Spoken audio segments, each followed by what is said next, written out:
Hola, yo soy Pérez Hernández Diana Maite, alumna del Colegio de Ciencias y Humanidades Plantel Vallejo.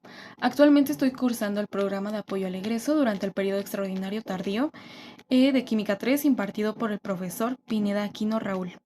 El día de hoy les vengo a hablar acerca del capítulo 31 del libro Terapia Nutricional Médica Integrativa y Funcional que lo están viendo en pantalla.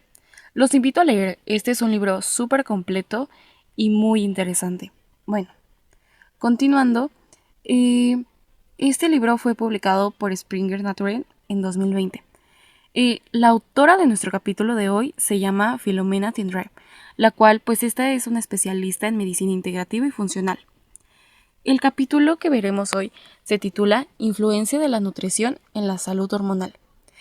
Les comento que lo que veremos hoy no es el enfoque hormonal convencional pues al que estamos acostumbrados, sino que esto será un video un poco muy completo, más profundo y sobre todo creo que más interesante. Lo primero que me gustaría hacerles ver es el marco conceptual desde el que trabaja la doctora Tindray, porque es completamente diferente a la medicina convencional, ya que cuando hablamos de medicina funcional e integrativa, estamos hablando de un sistema de pensamiento clínico que pues no se conforma con solo tratar síntomas aislados, sino que el objetivo central es identificar y corregir la causa de raíz del desequilibrio hormonal. ¿Qué significa esto?, te preguntarás. Bueno, significa que antes de prescribir una terapia de reemplazo hormonal, o antes de recetar una pastilla para el tiroides, o antes de hacer cualquier intervención hormonal directa, nos preguntamos, ¿por qué está fallando este sistema? ¿Qué es lo que hay detrás? Y para responder a este tipo de preguntas, la medicina funcional usa herramientas muy precisas, como lo es la evaluación clínica detallada, los análisis biomarcadores avanzados que pues van mucho más allá de lo que se pide en un laboratorio convencional, y un abordaje personalizado para cada paciente. A mí esto en lo personal creo que es un poco muy innovador, ya que pues cambia totalmente el paradigma. Y pues no se trata solamente de que sus hormonas están bajas, tome esto, no, sino que se trata de entender el sistema completo. Y ahora viene algo que creo que es súper clave en este capítulo, el cual es el orden de evaluación y el tratamiento hormonal. ¿Por qué? Porque nuestra autora nos establece que existe una secuencia específica, o sea, una cascada jerárquica, vaya, la cual pues debemos seguir para que el tratamiento sea verdaderamente efectivo. Y como vemos en la pantalla, este es el orden. Primero, vamos a trabajar la sensibilidad a la insulina. En segundo lugar, evaluaremos y tratamos la función suprarrenal. En tercero, revisamos el estado tiroideo. Y cuarto, abordamos las hormonas esteroides sexuales, que es el estrógeno, progesterona y testosterona. ¿Por qué ese orden? Bueno, nuestra autora nos explica que es porque estos 4 sistemas están profundamente interconectados, ya que la resistencia a la insulina afecta a las suprarrenales, el estado suprarrenal afecta a la tiroides afecta a las hormonas sexuales. Y aquí viene algo que creo que es súper clave, ya que nuestra doctora nos dice que en su experiencia clínica, cuando se equilibran correctamente los primeros 3 sistemas, muchas veces las hormonas sexuales se autorregulan solas. O sea que en muchos casos podemos evitar la terapia de reemplazo hormonal simplemente corrigiendo los sistemas previos. Eso es enorme, y es lo que vamos a explorar a lo largo de esta presentación. Entonces, empecemos con el primero y más fundamental de los sistemas, la insulina. Bueno, la insulina es una hormona producida por las células beta del páncreas, y su función principal es facilitar que la glucosa entre a las células para ser utilizada como energía. Hasta ahí, aparentemente todo conocido. Pero lo que nos interesa aquí es lo que pasa cuando este sistema empieza a fallar. La resistencia a la insulina es una condición en que las células del cuerpo no responden adecuadamente a la señal de la insulina. Es como si las células se volvieran sordas a su mensaje. Cuando esto ocurre, el páncreas produce más, y la insulina, para compensar los niveles sanguíneos de la glucosa, empieza a subir, y con el tiempo todo el metabolismo se ve súper afectado. Aquí hay un dato que es importante, pues, dar a relevar. La resistencia a la insulina es la base fisiopatológica de una cantidad enorme de enfermedades crónicas, como lo es el síndrome metabólico, la prediabetes, diabetes tipo 2, enfermedades cardiovasculares, inflamación crónica y sí, también los desequilibrios hormonales. De hecho, la doctora Tindrae establece que el 25% de los individuos con peso normal pueden tener resistencia a la insulina sin saberlo. Eso es uno de cada 4 personas que aparentemente están sanas. Algo que me parece súper valioso en este capítulo es que nos muestra que la resistencia a la insulina no es un diagnóstico de sí o no, sino que es un espectro progresivo con 5 estados bien definidos. Todo comienza con una situación de sensibilidad normal a la insulina. En esta fase nuestro organismo regula adecuadamente la glucosa y los niveles hormonales se mantienen dentro de rangos saludables. Después aparece la resistencia a la insulina. En esta etapa, nuestro cuerpo todavía logra mantener los niveles normales de glucosa, pero ya empieza a necesitar, producir cantidades mayores de insulina para lograrlo. O sea, básicamente es que nuestro organismo comienza a superesforzarse más para realizar la misma función. Conforme este proceso sigue avanzando, aparece la intolerancia a la glucosa. Aquí nuestro cuerpo ya empieza a tener dificultades para controlar los niveles de azúcar, especialmente después de las comidas. Después ya empezamos a desarrollar la prediabetes. Esta fase me parece especialmente importante porque ya nos está presentando una señal de advertencia súper clara. Y aunque entre comillas todavía no existe el diabetes tipo 2, los riesgos cardiovasculares ya empiezan a aumentar considerablemente. Y ya por último, aparece la diabetes tipo 2, que es cuando nuestro organismo ya no puede mantener un control adecuado de la glucosa y las células betas del páncreas comienzan a deteriorarse. Bueno, importa porque la intervención en las etapas tempranas es muchísimo más efectiva y puede revertir completamente el proceso. La progresión no es inevitable, pero sí se puede detener y se puede revertir. Ahora me gustaría que veamos algunos datos epidemiológicos porque realmente son impactantes, ya que la diabetes tipo 2 en niños aumentó más de 1000% en 2 décadas. Pasen un momento.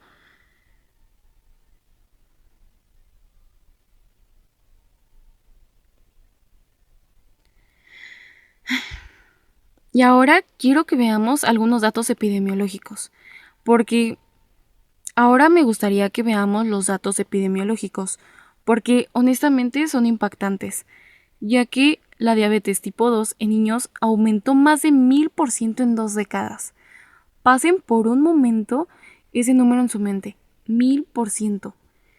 Es importante mencionar que se relacionaba con que era una enfermedad de adultos mayores, mientras que hoy en día ya estamos viendo que el 40% de los niños con sobrepeso, al menos en Estados Unidos, tienen algún grado de resistencia a la insulina. Ahora bien, la buena noticia es que hay evidencia sólida de que se puede hacer algo al respecto. En el estudio del programa de prevención de la diabetes realizado en 2002 con más de 3.200 personas con prediabetes, comparó 3 grupos: placebo, metformina y modificación del estilo de vida. Y los resultados fueron súper contundentes.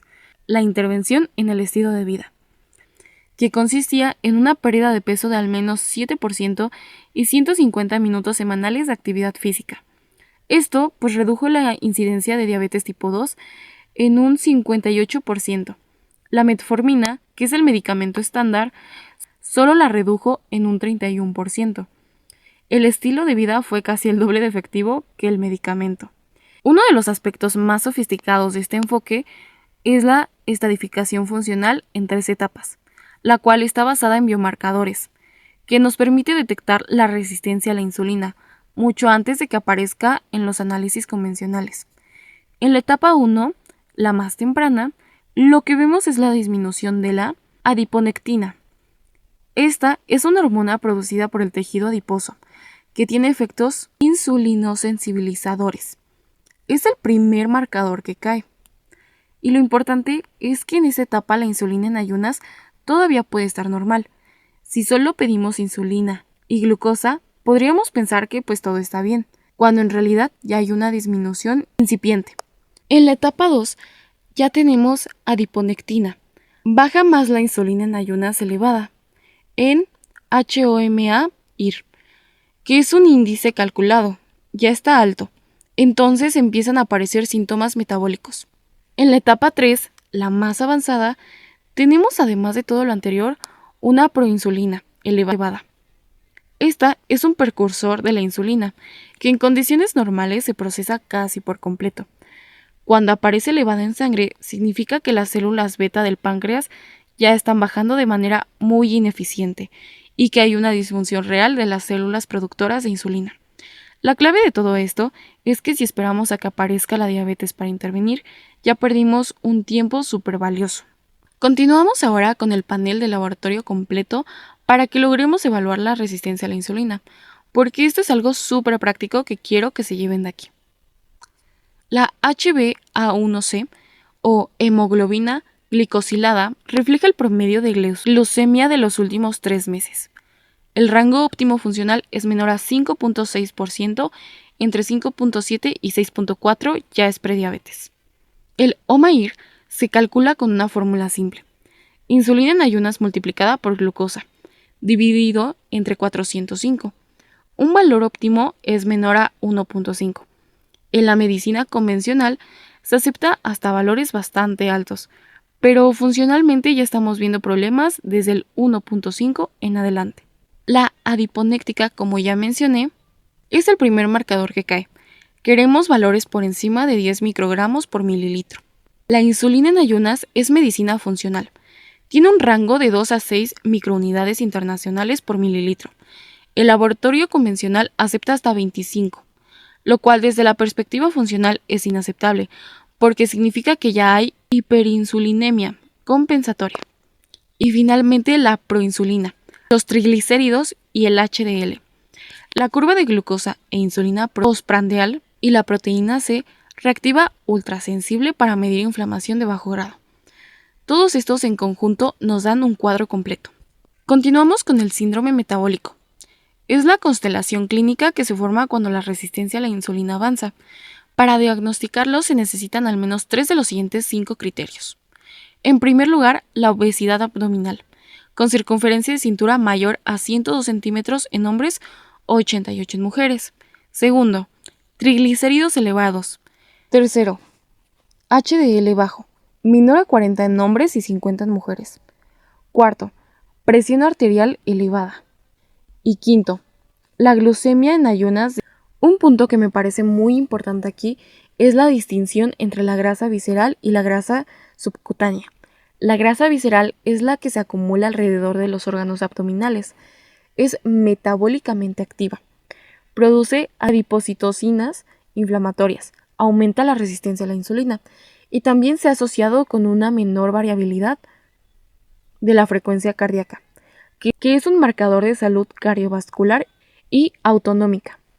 La grasa subcutánea es la que pellizcamos en el abdomen. No tiene ese mismo efecto metabólico negativo. Ahora que ya entendimos el problema, hablemos sobre cómo se trata. En términos de dieta, lo que se busca es una alimentación de baja carga glucémica, rica en fibra, fitoquímicos y proteína magra. Los 2/3 del plato deben de ser de vegetales de colores y algunas frutas de bajo índice glucémico. Se eliminan azúcares simples, harinas refinadas, alimentos procesados, conservantes y, si podemos, también moderamos la cafeína y el alcohol. La dieta mediterránea tiene evidencia sólida de efectividad para el síndrome metabólico. En cuanto al ejercicio, la Organización Mundial de la Salud nos recomienda al menos 150 minutos semanales de actividad aeróbica moderada, más trabajo de fortalecimiento muscular, 2 o más días por semana. El ejercicio actúa directamente sobre las células musculares, mejorando la capacitación de glucosa, independientemente de la insulina. Además, que reduce el LDL, aumenta el HDL, disminuye la inflamación y el estrés oxidativo. Y el sueño. Les cuento que esto es algo muy importante, ya que la privación del sueño puede causar resistencia a la insulina por varios mecanismos diferentes. Provoca inflamación, altera el metabolismo de la glucosa, cambia el apetito y disfunciona el eje hipotálamo-hipófisis suprarrenal. Los recomendados son de 7 a 9 horas, idealmente 8. Y no solo cantidad, sino calidad. La apnea obstructiva del sueño, por ejemplo, puede amplificar significativamente la resistencia a la insulina. Pasaremos ahora a los nutracéuticos, que son los suplementos con evidencia clínica para la resistencia a la insulina. Les estoy presentando los 5 más importantes según la tabla 31.2 del capítulo. El primero es el cromo, a una dosis de 400 microgramos por día. Potencia la señalización de la insulina. Es especialmente útil cuando existe deficiencia, aunque esto es difícil de comprobar con análisis de sangre convencionales. El segundo es la vitamina D, entre 2000 y 5000 UI por día, con el objetivo de mantener los niveles de 25 OHD entre 50 y 80 nanogramos por mililitro. Hay un dato muy llamativo aquí. Aumentar los niveles de vitamina D de 10 a 30 nanogramos por mililitro puede mejorar la sensibilidad a la insulina hasta en un 70%. El tercero es la coenzima Q10, entre 120 y 200 miligramos por día. A dosis de 120 miligramos mejora el control glucémico y la presión arterial en diabetes tipo 2A. A 200 miligramos también mejora la hemoglobina glicosilada. Optimamos su nivel plasmático a más de 2 microgramos por mililitro. El cuarto es el ácido alfa-lipoico, o ALA, entre 600 y 1800 miligramos por día. Modula directamente la sensibilidad a la insulina y en dosis de 600 a 1200 miligramos mejora la microcirculación y la polineuropatía diabética. Y el quinto es el magnesio quelado, entre 200 y 400 miligramos por día. Los estudios epidemiológicos muestran que una alta ingesta de magnesio predice una menor incidencia de diabetes tipo 2. La deficiencia de magnesio intracelular es muy común en pacientes con DM2 y la suplementación la restaura, mejorando la captación de glucosa. Avancemos al segundo sistema de nuestra cascada hormonal, las glándulas suprarrenales. Estas son estructuras con forma de haba situadas encima de los riñones. Están compuestas por dos regiones, la corteza y la médula. La corteza produce 3 categorías de hormonas esteroides. Los mineralocorticoides, que regulan el balance de sodio y agua. Los glucocorticoides, principalmente el cortisol, que regula el metabolismo y la respuesta al estrés. Los andrógenos, sobre todo la DHEA, e hidroepiandrosterona, que tienen múltiples funciones metabólicas y reproductivas. La médula produce la epinefrina y la norepinefrina, que son las hormonas de la respuesta de lucha, huida o susto. La doctora Tindrade usa una metáfora que me parece perfecta para explicar cómo funciona la reserva suprarrenal. Dice que es como una cuenta bancaria de adrenalina, ya que cuando somos jóvenes tenemos mucho capital y podemos gastarlo libremente. Pero a medida que vamos envejeciendo, si no reponemos lo que gastamos, podemos llegar a la bancarrota suprarrenal. Esa bancarrota tiene consecuencias muy serias para toda nuestra salud hormonal. La disfunción suprarrenal fue descrita originalmente por Hans Selye en la década de 1930, quien la llamó el síndrome general de adaptación. Y esta tiene 3 etapas bien definidas, que están representadas en la tabla 31.3 del capítulo. La etapa 1 es la excitación o alarma. Aquí tanto el cortisol como la DHEA aumentan en respuesta al estrés, pero luego vuelven a los niveles basales. El cuerpo puede recuperarse, puede ser completamente asintomática o puede presentar síntomas leves. Las reservas suprarrenales están intactas. La etapa 2 es la de adaptación o resistencia. Aquí el cortisol está crónicamente elevado, pero la DHEA empieza a caer. Ya no hay recuperación completa entre episodios de estrés. Aparecen síntomas: ansiedad, cambios de humor, depresión inicial, insomnio. El cuerpo sigue funcionando, pero está trabajando a un nivel de estrés crónico. Etapa 3 es el agotamiento, que es lo que comúnmente se conoce como fatiga suprarrenal. Aquí, tanto el cortisol como la DHEA están bajos, porque las glándulas suprarrenales ya no pueden mantener la producción. Los síntomas son severos: fatiga profunda, síndrome de fatiga crónica, caída de cabello, pérdida prematura de hormonas, desequilibrios hormonales múltiples, supresión del sistema inmunológico, artritis, ansiedad severa y depresión profunda. Es la bancarrota suprarrenal de la que hablamos, y es importante aclarar que el término fatiga suprarrenal debería usarse estrictamente para esta tercera etapa, no para cualquier etapa de la disfunción. A todo esto nos podemos hacer una pregunta: ¿qué causa todo esto? Bueno, la doctora Tindrade identifica dos grandes categorías de causa: el estrés físico y el estrés psicológico. El estrés físico incluye la exposición a toxinas ambientales, infecciones crónicas, deficiencias nutricionales, desequilibrios hormonales previos, alergias y ciertos medicamentos. También incluye la dieta. El consumo de azúcar, carbohidratos simples, conservantes, alcohol y cafeína excesiva genera picos de glucemia que obligan a la corteza suprarrenal a producir exceso de cortisol constantemente. El estrés psicológico incluye divorcios, trabajo estresante, vida familiar difícil, la falta de apoyo social y, muy importante, el trauma pasado no resuelto. Aquí hay algo que yo considero fundamental entender, el cual es que el cuerpo no distingue entre el estrés psicológico real y el percibido, ni entre eso y una emergencia física. Revivir un trauma del pasado, preocuparse por lo que la gente piensa o anticipar situaciones de miedo tiene el mismo impacto fisiológico en las suprarrenales que una emergencia real e inmediata.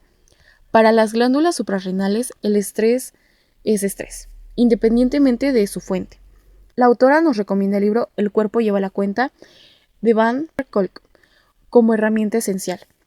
Para evaluar la disfunción suprarrenal, la herramienta diagnóstica principal que propone la doctora Tindrade es la prueba de cortisol salival de 4 o 6 puntos.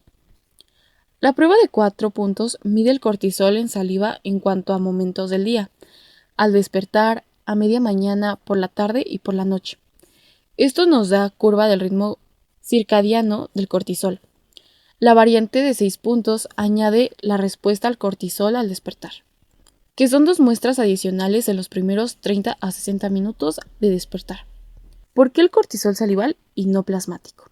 Bueno, porque el cortisol salival refleja la fracción libre y biológicamente activa del cortisol en plasma, que es la que tiene el efecto en los tejidos. Las concentraciones plasmáticas totales incluyen el cortisol unido a proteínas transportadoras, que no está disponible para las células. Por eso la prueba salival tiene mayor importancia diagnóstica. En la etapa 2 veremos cortisol crónicamente elevado, especialmente en la tarde y en la noche cuando debería estar bajo. En la etapa 3 veremos una curva aplanada con cortisol bajo en múltiples puntos del día. El tratamiento de la disfunción suprarrenal que propone la doctora Tindrade se organiza en lo que ella llama el enfoque de 3 pilares, más un cuarto pilar opcional. Me gusta esta estructura porque pues es clara y escalable. El primer pilar es la nutrición y el estilo de vida. La base es una alimentación orgánica, rica en fitoquímicos, libre de conservantes y rellenos, con baja carga glucémica y buenas fuentes de proteína magra. Los 2/3 del plato deberán de ser vegetales y algunas frutas de baja carga glucémica. Es fundamental masticar bien, hidratarnos adecuadamente y comer sin prisas. El ejercicio también entra aquí, pero adaptado a la etapa de disfunción. Para la etapa 1, con cortisol alto, un programa más aeróbico. Para la etapa 3, movimientos suaves que no generen estrés adicional al sistema. Y el manejo del trauma. Las técnicas de relajación son igualmente parte de este primer pilar. El segundo pilar son los nutracéuticos personalizados, que vamos a ver en detalle en la siguiente diapositiva. El tercer pilar son los adaptógenos, que son hierbas y plantas medicinales que ayudan al cuerpo a adaptarse a los factores estresantes y facilitan la comunicación entre las glándulas suprarrenales y los centros superiores al cerebro. El cuarto pilar, que es opcional. Este incluye la suplementación hormonal con DHEA y pregnenolona en dosis muy bajas. La recomendación es usar este pilar únicamente cuando los 3 anteriores ya están bien establecidos y se necesita mayor apoyo. En muchos casos, los 3 primeros pilares son suficientes para restaurar el equilibrio.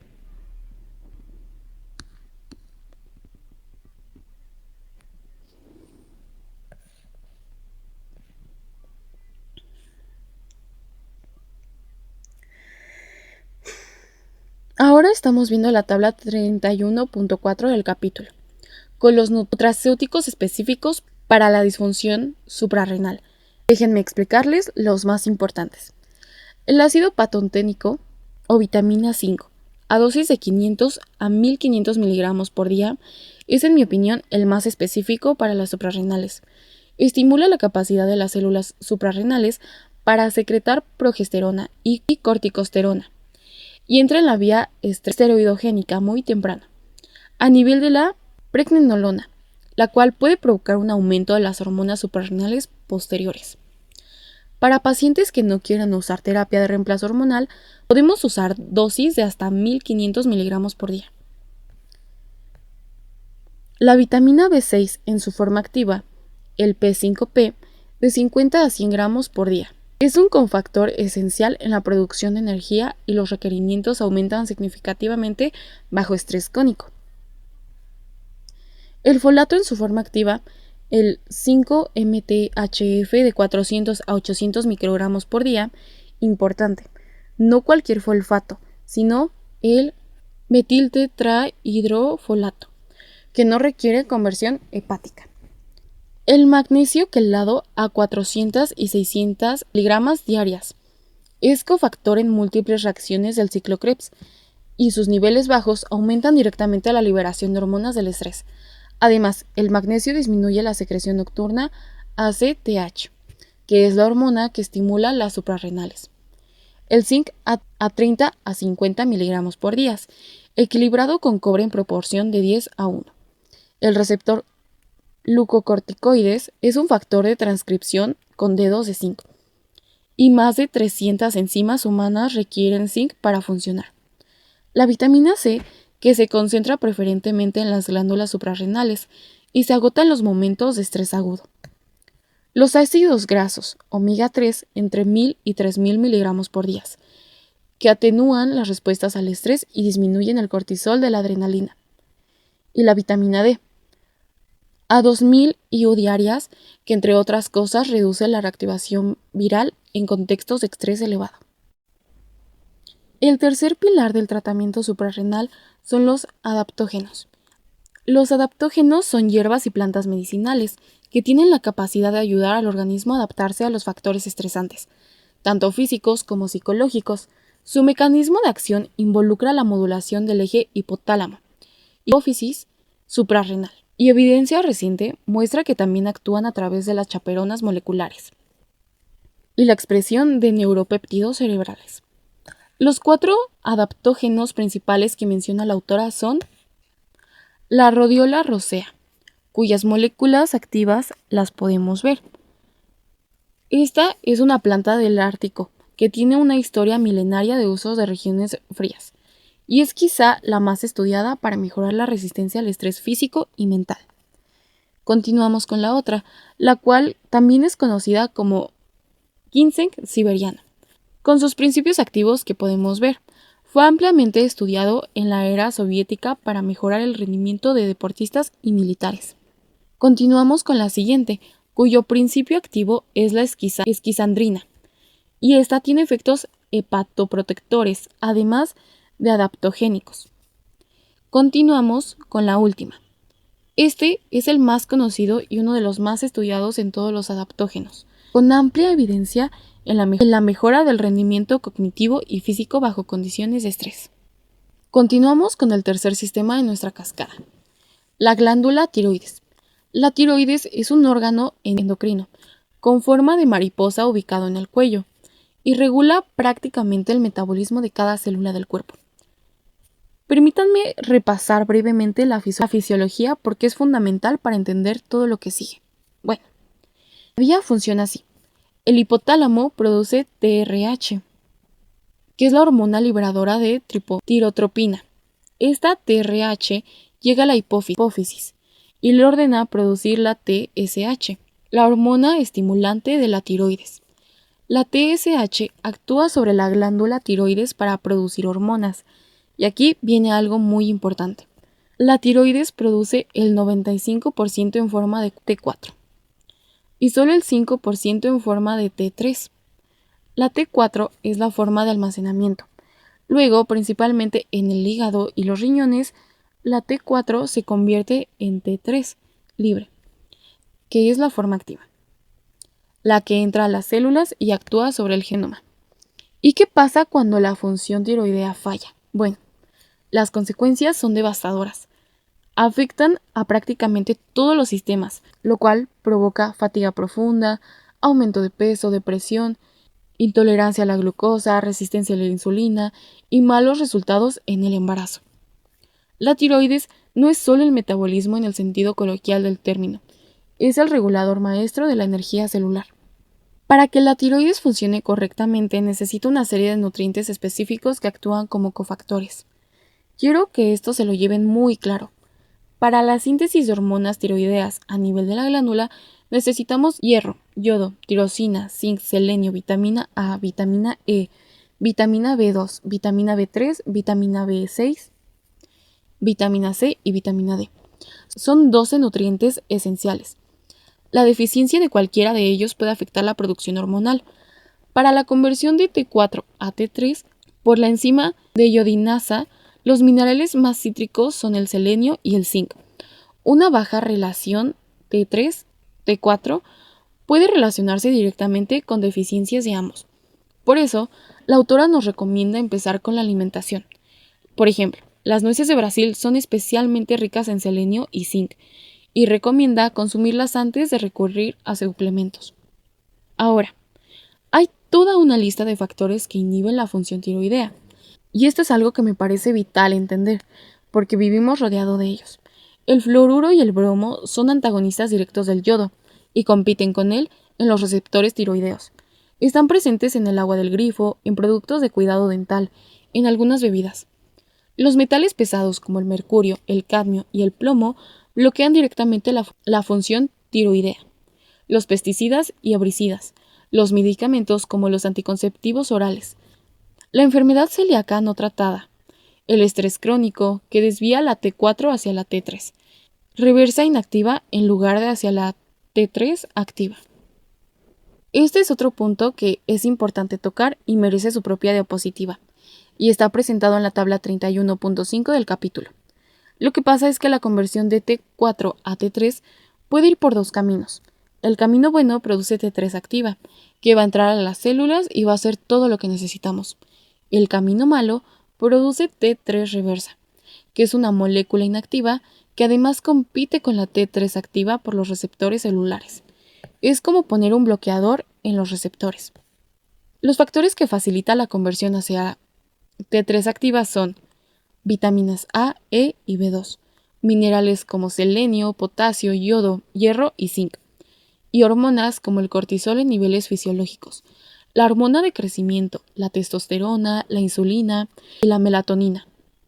Los factores que inhiben la conversión y favorecen la T3 reversa son las deficiencias de selenio y yodo, el exceso de estrógenos y los anticonceptivos orales, el exceso de cortisol y catecolaminas, que es exactamente lo que ocurre en la disfunción suprarrenal, la inflamación crónica y las citocinas, la disfunción hepática o renal, las dietas de mala calidad y, por supuesto, los metales pesados, pesticidas e hidrocarburos aromáticos policíclicos.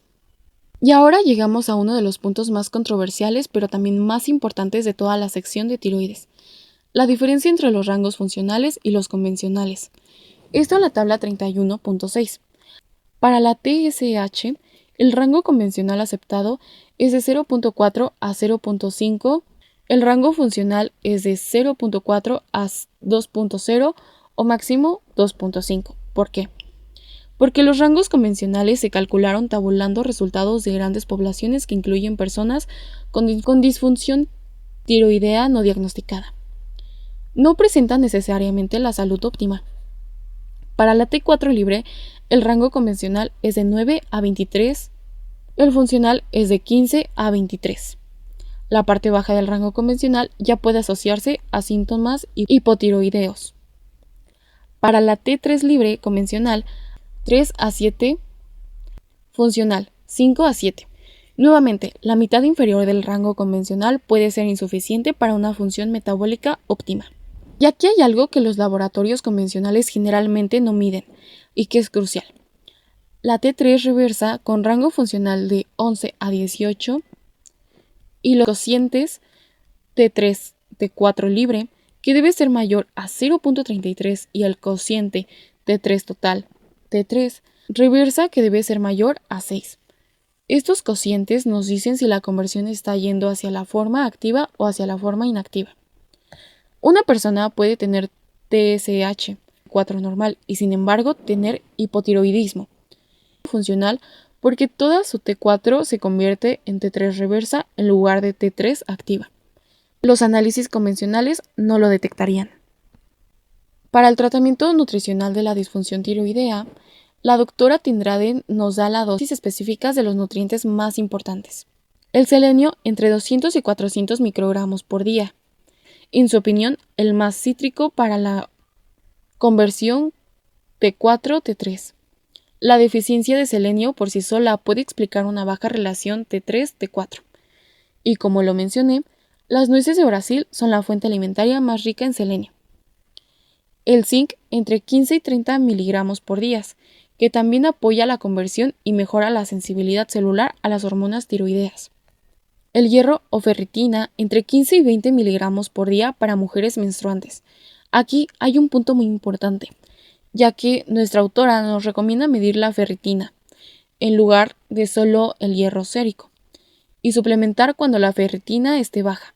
El objetivo en mujeres es 80 a 100 nanogramos por mililitro y ligeramente más alto en hombres. La vitamina D a 2000 IU por día, que modula también la autoinmunidad tiroidea. La vitamina A 2000 IU por día, que mejora la sensibilidad celular a las hormonas tiroideas. Y el yodo a 150 microgramos por día. Recordando que debemos corregir la deficiencia de hierro primero para que el yodo sea eficaz. La tabla 31.7 del capítulo nos muestra las interrelaciones entre la función tiroidea y los otros sistemas hormonales. Y esto es algo que me parece absolutamente fascinante, porque ilustra perfectamente por qué el orden de tratamiento es tan importante. En la relación con las suprarrenales, cuando la actividad suprarrenal está alta, con cortisol elevado, se altera la enzima de idoninasa, lo que lleva a niveles más altos de T4, niveles más bajos de T3 activa y TSH normal o elevada. O sea, tenemos hipotiroidismo funcional con laboratorio normal. Cuando la actividad suprarrenal está baja, como en la etapa 3 de disfunción, puede resultar en T4 baja y T3 alta, pero con síntomas de hipotiroidismo porque los receptores están desensibilizados. Y aquí viene una regla de oro. El exceso de adrenalina puede desensibilizar los receptores T3, produciendo resistencia a la T3. Es decir, el paciente tiene síntomas de hipotiroidismo pero con niveles de T3 elevados. ¿Y qué pasa si le damos suplementación tiroidea sin haber equilibrado las suprarrenales primero? No lo va a tolerar. Puede tener palpitaciones, ansiedad, insomnio. Siempre hay que equilibrar las suprarrenales antes de suplementar la tiroides. Como vemos, en la relación con las hormonas sexuales, el hipotiroidismo estimula esas enzimas, lo que lleva a cabo una mayor producción del metabolito de estrógeno, que es más proliferativo y se asocia con mayor riesgo oncológico. El hipotiroidismo también disminuye la SHBG, la globulina fijadora de hormonas sexuales, lo que aumenta la disponibilidad del estradiol y la testosterona, pudiendo generar dominancia estrogénica o hiperandrogenismo. Llegamos al cuarto sistema, las hormonas esteroides sexuales, y quiero empezar con el principio fundamental que ya habíamos mencionado. Si hemos equilibrado bien la sensibilidad a la insulina, la función suprarrenal y el estado tiroideo, en muchos casos, las hormonas sexuales se autorregulan solas. Pero eso no significa que no las evaluemos. La evaluación es esencial y en el panel laboratorial completo incluye los siguientes marcadores. Progesterona. Medir en fase luteal ciclo, específicamente entre los días 19 y 21, porque ese es el momento del pico de progesterona.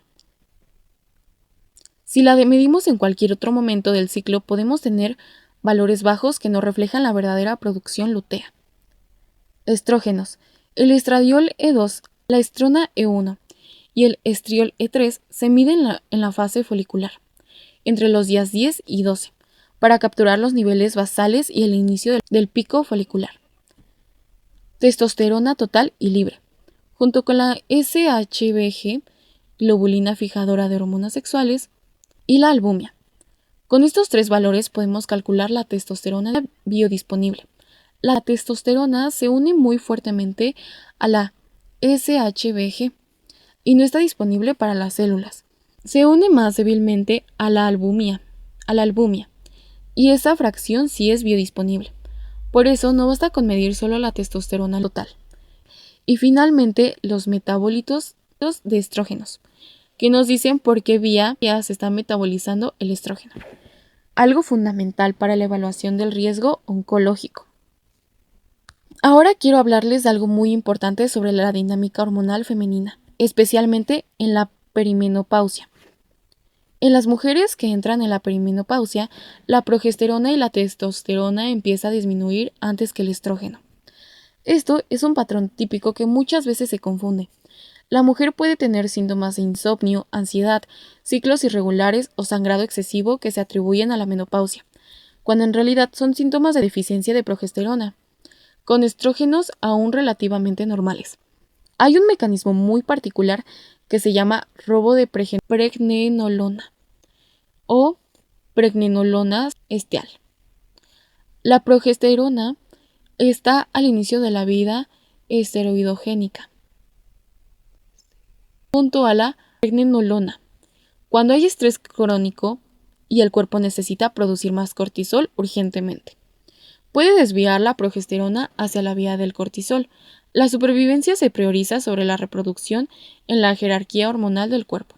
Por eso, el estrés crónico causa deficiencia temprana de progesterona, incluso en mujeres jóvenes. Otro factor importante son los disturbios protectores endocrinos y genostrógenos, presentes en plásticos, pesticidas. Estos compuestos compiten con nuestras hormonas innatas por los receptores y alteran completamente la señalización hormonal. Y en hombres, la exposición crónica a estos compuestos está asociada con la disminución de testosterona a edades cada vez más tempranas. Antes de considerar la terapia de reemplazo hormonal, hay toda una gama de intervenciones naturales con buena evidencia clínica que vale la pena explorar. La progesterona baja al inicio de la perimenopausia. En primera línea es apoyar la función suprarrenal, porque como vimos, muchas veces la deficiencia de progesterona es secundaria al robo de pregnenolona por el estrés. La segunda intervención es el Vitex angus castus, también conocido como sausgatillo. Esta planta actúa sobre el eje hipotálamo-hipófisis y estimula la fase lútea, apoyando la producción de progesterona. En muchos casos puede ser suficiente para restaurar la función sin necesidad de progesterona bioidéntica.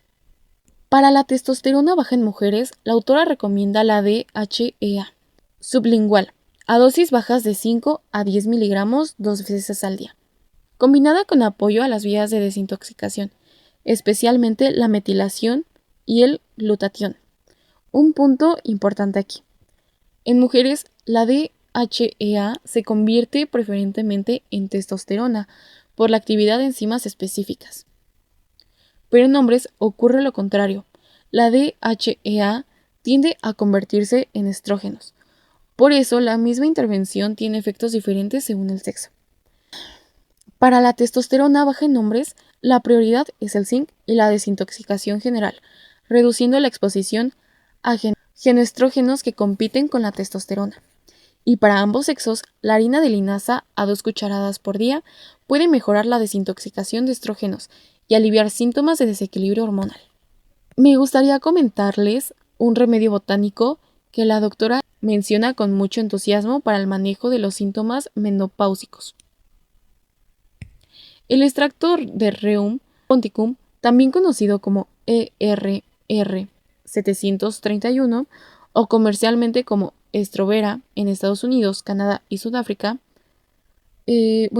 hace que este extracto sea diferente a otros fitoestrógenos es un mecanismo de acción muy específico. Se une selectivamente al receptor de estrógeno beta. Esto es muy relevante porque los dos tipos de receptores de estrógeno tienen efectos muy diferentes. El receptor alfa es más proliferativo y su activación sostenida se ha asociado con riesgos oncológicos. El perceptor beta, en cambio, puede ser un protector contra algunos cánceres relacionados con hormonas. Se propone que las funciones centrales relevantes para los síntomas menopáusicos, incluyendo los sofocos, están mediadas precisamente por la activación del receptor beta. Los beneficios clínicos demostrados del ERR 731 incluyen reducción significativa de los sofocos y síntomas vasomotores, mejora de la ansiedad y los cambios de humor que frecuentemente acompañan a los desequilibrios hormonales, y mejora del estado de salud y bienestar general en mujeres perimenopáusicas. Ahora tenemos la desintoxicación del metabolismo de estrógenos. El metabolismo del estrógeno en el hígado puede ir por dos caminos principales. La vía del 2-OH produce el 2-hidroxiestrógeno, que es la forma más benigna. La vía del 16-A-OH produce el 16-A-hidroxiestrógeno, que es mucho más proliferativo. Es asociado con un mayor riesgo de cánceres relacionados con hormonas. Lo importante es que podemos influir en cuál de estas vías predomina a través de la nutrición y la suplementación, para favorecer la desintoxicación adecuada del estrógeno, apoyando las enzimas de conjugación de fase 2. Especialmente la vía de metilación necesitamos las vitaminas B activadas, la N-acetilcisténica o NAC, el resveratrol, el ácido alfa-lipoico, el glutatión liposomal y el selenio. Y hemos llegado a la última diapositiva. La doctora Trindade concluye así: abordar los problemas hormonales de forma sistemática es fundamental para descubrir la causa raíz del desequilibrio hormonal. Esto resulta más eficaz cuando se trata primero de la disfunción insulínica, seguida del apoyo suprarrenal, luego los problemas tiroideos y finalmente el equilibrio de las hormonas esteroides sexuales y su metabolismo. Este enfoque permite al profesional corregir los desequilibrios subyacentes sin recurrir a la terapia de reemplazo hormonal en muchos casos. Espero que esta información te sea tan útil como a mí, para que la podamos aplicar tanto en una práctica clínica como en nuestra propia vida.